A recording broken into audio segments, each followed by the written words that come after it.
ओम शांति। अपशकुन और अंधविश्वास के प्रभाव से परे जीवन जिए। ऐसे धारणा है कि कुछ ग्रह स्थानों, नंबर्स, रंगों, वस्तुओं, लोगों या फिर कुछ दुष्ट मनुष्य आत्माओं की एनर्जी और वाइब्रेशन जो कि साकार शरीर से परे सूक्ष्म शरीर में मौजूद है, हमारे जीवन में दुर्भाग्य लाते हैं। इसलिए हमारा ये सोचना कि हम उनके नेगेटिव वाइब्रेशन के प्रभाव में आ जाएंगे और हमारे जीवन में भी नेगेटिविटी को आकर्षित करेंगे। अपशकुनों और अंधविश्वासों की ये भावनाएं हमारे मन में भीतर तक समाई हुई हैं।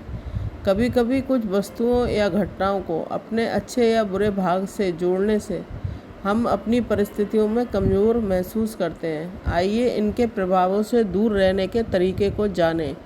अपने अंधविश्वास को चुनौती दें और आप ये महसूस करेंगे कि ये सब आपके दिमाग की उपज है। ग्रहों की चाल, वस्तुएं, परिस्थितियां, व्यक्ति अपनी अपनी एनर्जी रेडिएट करते हैं, लेकिन उन सभी के प्रभाव से अधिक हमारे जीवन पर हमारे मन का प्रभाव होता है।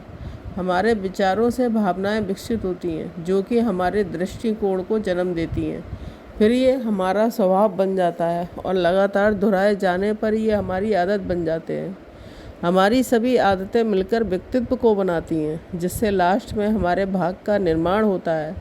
तो हमारे विचार ही हमारे भाग का निर्माण करते हैं। यदि हमारे विचार नकारात्मक और कमज़ोर होते हैं तो बाहरी शक्तियाँ भी हमारे विचारों को प्रभावित करती हैं और परिणाम स्वरूप हमारा भाग भी कमज़ोर बनता है। लेकिन इसके विपरीत यदि हमारे विचार शुद्ध, सकारात्मक और शक्तिशाली हैं तो हाई एनर्जी वाइब्रेट करते हैं, तो इन बाहरी फैक्टर्स का कोई प्रभाव नहीं पड़ता है। अपने आप को दुआएं दें और अपने द्वारा किए जाने वाले कार्यों को आध्यात्मिक विचारों और शब्दों से भर दें। आपकी अपनी भावनात्मक फिटनेस, दृढ़ संकल्प, अनुशासन और सकारात्मक आध्यात्मिक प्रयास एक सुंदर भाग बनाते हैं। मेडिटेशन द्वारा परमात्मा को याद करें और उच्च वाइब्रेशन रेडिएट करें। इन उच्चतम वाइब्रेशन के द्वारा आप अपने मन, अपने जीवन और उसमें घटने वाली परिस्थितियों को कंट्रोल कर सकेंगे और साथ ही अपशकुनों और अंधविश्वासों से के भय पर विजय भी प्राप्त कर सकेंगे। ओम शांति।